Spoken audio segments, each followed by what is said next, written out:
안녕하세요.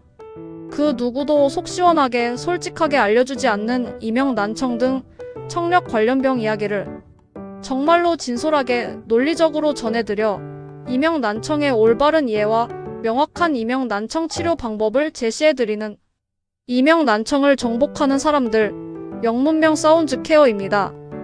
이명, 귀먹먹함 청각과민증 등 청력 관련 병으로 인해서 특히 잠을 못 주무시는 환자분들, 그리고 예민하신 분들 정말로 많으십니다. 잘 고친다는 병원, 한의원 여기저기 다녀보셔도 별 효과를 못 보시는 것이 현실입니다. 유튜브나 SNS상에 떠도는 여러가지 방법을 다 해봐도 효과가 없고 속고 또 속고 정말로 많은 시간 돈 버리시면서 희망 고문 많이 당하시는데 그 이유가 무엇일까요? 이명 난청, 귀먹먹함 등 청력 관련 병은 이미 현대의학으로는 불치병이라는 판단이 내려진 상황인데 어떻게 그들 병 의원만이 고칠 수 있으며 어찌 유튜브나 SNS상에 떠도는 방법으로 고칠 수가 있다는 말입니까? 어느 병원을 가나 어느 한의원을 가나 거의 치료 방법이 유사합니다. 병원에 가면 소화제, 혈행 개선제, 신경안정제, 수면제, 스테로이드제, 고막 주사 처방이 전부이고 제약회사만 다를 뿐이지요. 아니면 뇌에 문제가 있으니 MRA를 찍어봐야 한다. 산소 감압실에 들어가라. TMS를 해야 낫는다. 턱관절 때문이니 수술해야 한다. 한의원에 가면 간어이명, 신어이명, 폐어이명, 심어이명 때문이라며 보약 처방과 침, 약침. 일부는 도수치료, 일부는 골타요법 등등. 물론 소 뒷발에 쥐꼬리 밟히듯 100명 중에 한두 명, 서너 명은 낫는 경우가 있겠지요. 그러나 문제는 방법이 거의 비슷한데 저 병원에서 아니면 저 한의원에서 그 치료법을 써서 안 나았는데 이 병원 내지는 저 한의원에서 나을 수가 있다고 한다면 믿음이 가시나요? 그나마 다행인 것은 최근 들어 소리치료라는 이명 난청, 귀먹먹함 등 청력 관련 병의 치료법이 개발이 되어서 이명 난청 치료에 새로운 길을 열었기에 이렇듯 소개를 드리는 것입니다. 소리치료는 무슨 민간요법이 아니라 세계 4대 의대 중 하나인 미국의 스탠포드 의대에서의 임상실험 결과가 매우 우수하게 나온 새로운 소리치료법으로 식약처에서도 의료기로 허가를 받았고 세계 특허도 등록이 된 우수한 기술이랍니다. 지금부터는 오늘의 주제인 귀울림은 왜 생기는가에 대해서 설명을 드리도록 하겠습니다. 귀울림이 생기는 원인은 여러 가지가 있습니다만 첫 번째는 난청이 심하게 온 경우에 발생합니다.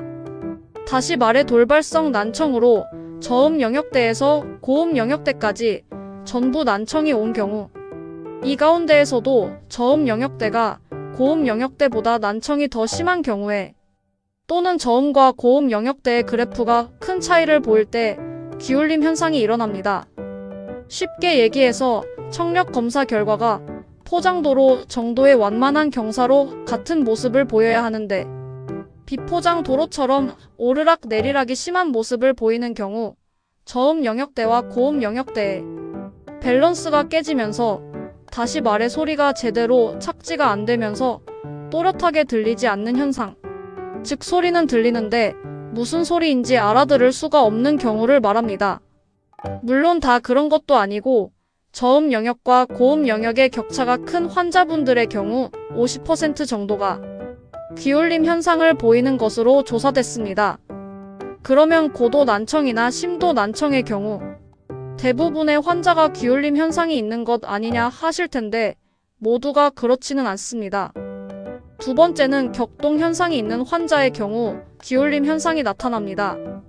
그러면 격동 현상은 또 어떤 경우를 말하는 것이냐고 반문을 하실 것입니다.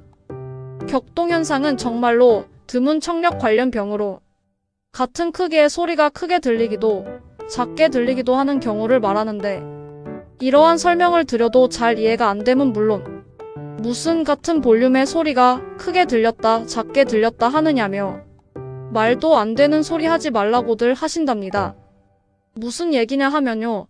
청력에 격동 현상이 있는 A라는 환자분에게 B라는 분이 말을 걸었답니다. 안녕하세요, 오랜만이네요 라고요. 평상시 보통 사람들에게 말하는 말소리 크기였습니다. 그랬더니 A라는 분이 하시는 말씀이 뭐라고요? 라고 마치 안 들린다는 듯이 반문을 하였습니다. 그래서 B라는 분이 생각하기를 A라는 분이 귀가 안 좋아서 잘 못 알아들으셨나? 아니면 딴 생각하느라고 못 알아들으셨나 생각하면서 다시 같은 크기의 목소리로 말을 했습니다. 예, 안녕하시냐고요 라고요. 그랬더니 A라는 분이 다시 하시는 말씀이 아니, 왜 그렇게 크게 얘기를 해요 라고 하시는 겁니다.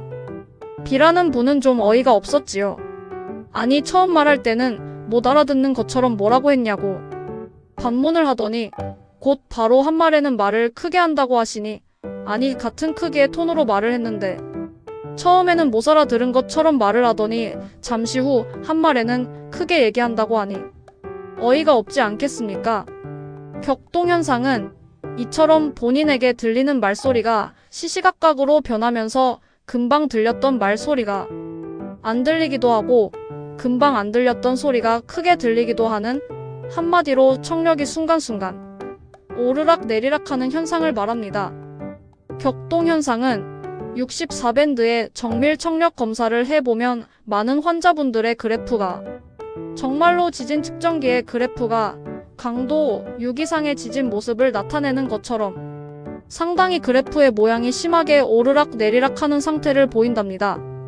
누가 들으면 정말로 당신 왜 말 가지고 장난해? 금방 안 들린다더니 금방 크게 말한다고 하느냐며 화를 낼 수도 있는 상황이지만 이 환자분은 장난으로 그러는 것이 아니고 실제로 그러한 상황이기에 그러는 것인데 환자 본인도 잘 이해가 안 되는 상황이다 보니 그저 본인만 답답할 노릇이지요. 한마디로 이러한 상황을 겪어본 사람도 많지 않고 알고 있는 분들도 거의 없고 그러다 보니 이해하기란 참으로 어렵답니다. 세 번째는 오랫동안 큰 소음에 노출되어 소음성 난청이 온 경우에도 귀울림 현상이 나타납니다. 이 또한 모든 소음성 난청 환자가 다 나타나는 것은 아니랍니다. 소음성 난청이 오면서 저음성 난청이 온 경우에는 드물게 나타나지만 저음성 난청이 오지 않은 경우 다시 말해 청력 검사 결과 저주파 영역과 고주파 영역의 그래프의 모양이 크게 차이가 나는 경우에는 대부분이 귀울림 현상이 나타납니다. 이유는 저음 영역대와 고음 영역대의 청력 격차가 심하기 때문으로 이러한 경우 전체 청력의 밸런스가 깨지면서 소리가 제대로 착지가 안 되기 때문입니다. 이런 경우 소음성 난청의 청력을 높여서 저음 영역대와의 격차를 줄여주면 의외로 격동 현상이 줄어드는 효과를 나타낸답니다. 네 번째는 빠질 수 없는 원인 중 한 가지가 바로 스트레스죠. 이런 경우는 청력에는 큰 문제가 없는데도 귀울림 현상이 나타난답니다.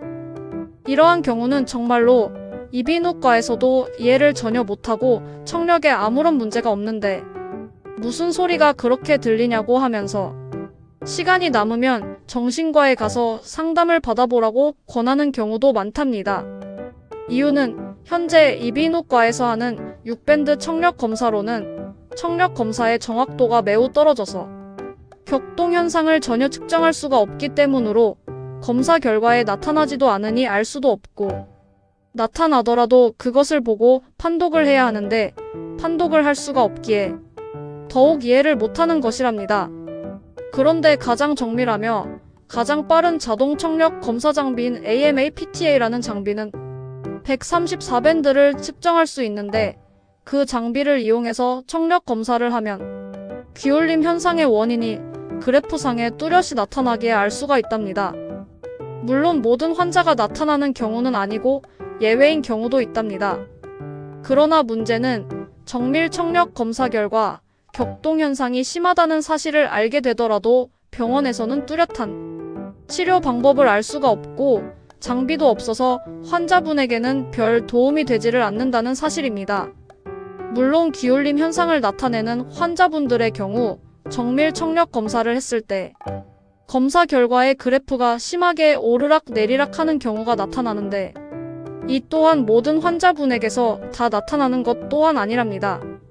그러한 그래프 모습이 안 나타나는데도 귀울림 현상이 있는 환자분도 계시답니다. 이유는 심한 스트레스로 인해서 모든 소리를 관장하는 달팽이관의 조절 시스템이 무너지면서 제대로 역할을 못하기 때문이지요. 이렇듯 스트레스는 우리 몸 어느 구석구석 미치지 않는 곳이 없답니다. 다섯 번째는 혈행성에서 오는 경우인데, 혈행에 문제가 생겼을 경우 나타나는 현상으로 이는 소리 치료를 해보면 혈행성인지 아닌지를 알 수가 있답니다. 혈행성에서 오는 경우가 아닌 상황에서는 소리 치료가 상당한 효과를 나타내는데 반해 혈행에서 온 경우는 호전과 악화가 반복되는 등 크게 효과를 못 보는 경우도 있답니다. 따라서 혈행에서 오는 경우는 치료 방법을 달리해야 하는데 그 내용은 좀 복잡하고 해서 말로서는 설명하기가 다소 어려운 상황이기에 다음 기회에 말씀을 드리도록 하겠습니다. 앞에서도 말씀을 드렸습니다만 청력 관련 병은 이명 난청만 있는 것이 아니랍니다. 귀가 막힌 느낌에 귀먹먹함, 소리가 이상하게 크게 들리는 청각과민증, 귀가 엄청 아픈 이통, 소리는 들리는데 또렷이 안 들리는 귀울림, 갑자기 소리가 안 들리는 돌발성 난청, 어지러움과 구토가 함께 오는 메니에르 등 모두 8종류에 이릅니다. 이러한 청력 관련 병에 대해서 좀 더 자세히 알고 싶으신 분들은 이명 난청을 정복하는 사람들 홈피나 블로그에 들어가 보시면 많은 도움이 될 것입니다.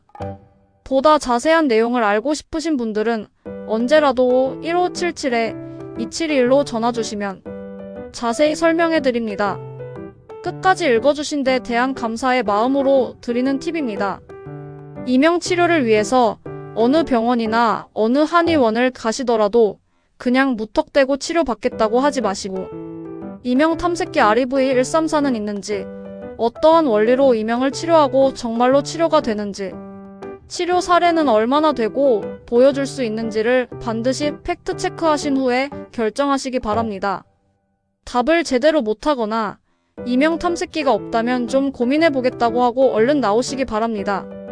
이명 탐색기 없이 이명을 고친다는 것은 칼 없이 정육점을 운영한다는 것 내지는 시력 측정 장비 없이 안경점을 운영한다는 것과 같은 논리이기 때문입니다. 꼭 기억하시고 실천하시기 바랍니다. 감사합니다.